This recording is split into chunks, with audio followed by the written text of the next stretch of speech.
Assalamualaikum warahmatullahi wabarakatuh.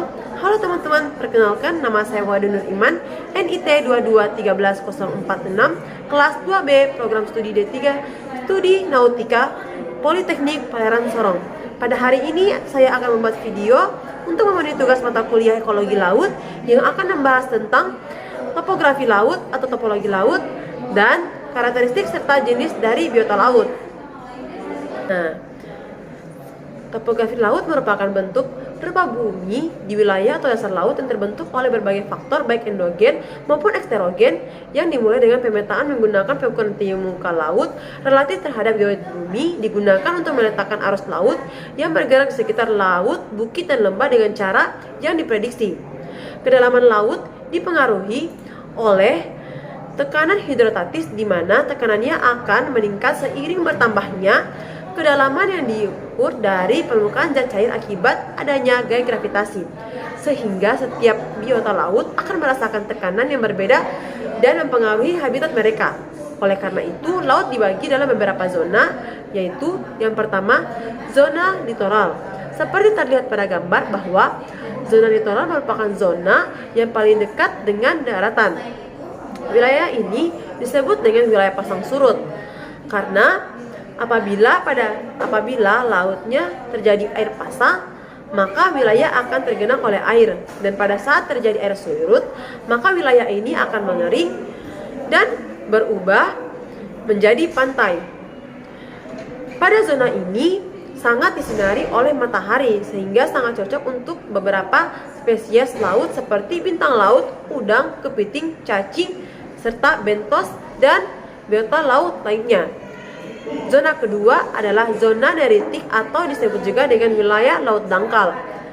Zona neritik hanya mempunyai kedalaman 50 hingga 200 meter. Pada zona ini sangat disinari oleh matahari sehingga sangat cocok untuk berbagai spesies seperti ubur-ubur, fitoplankton, zooplankton, rumput laut, dan lain sebagainya. Ada beberapa faktor yang menyebabkan banyak ikan di zona ini, antara lain perairan yang banyak mengandung oksigen, banyak terdapat plankton yang mengapung di permukaan air, kemudian banyak mendapatkan sinar matahari. Yang ketiga adalah zona batial atau zona wilayah laut dalam. Zona ini mempunyai kedalaman antara 200 hingga 2000 meter.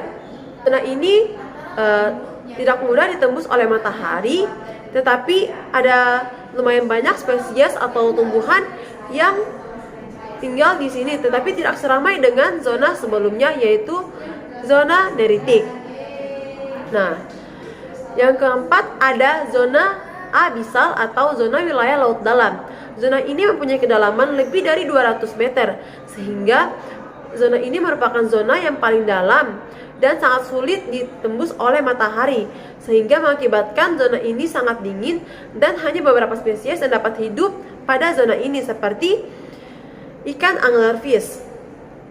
Nah, untuk ada tafsir dan jenis-jenis biota lautnya dibagi dalam beberapa zona, seperti yang pertama adalah zona epipelagik. Nah, zona epipelagik ini merupakan pengaruh suhu udara setiap sinar matahari yang terdapat menjadikan zona ini sebagai habitat dari beberapa spesies laut seperti bintang laut, udang, dan lain sebagainya. Mesopelagik.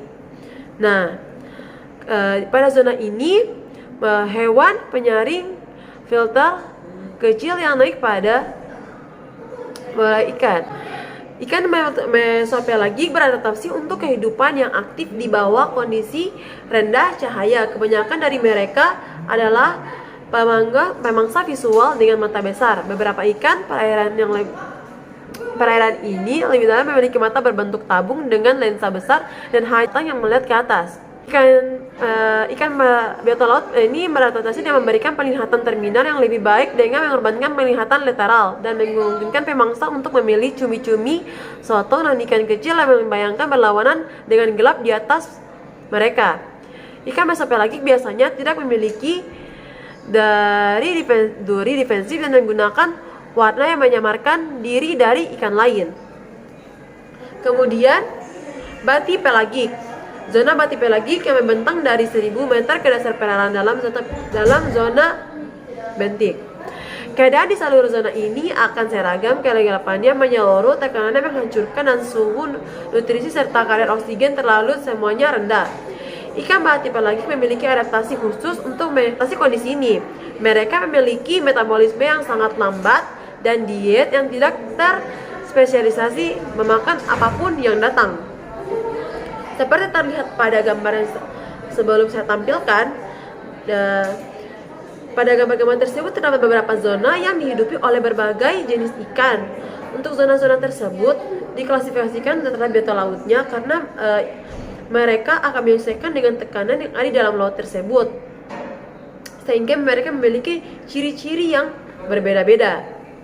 Video dari saya harap video ini dapat bermanfaat bagi teman-teman sekalian dan menginspirasi teman-teman sekalian. Saya berharap dengan adanya video ini teman-teman sekalian dapat lebih mengenal biota laut dan laut itu sendiri. Terima kasih. Assalamualaikum warahmatullahi wabarakatuh.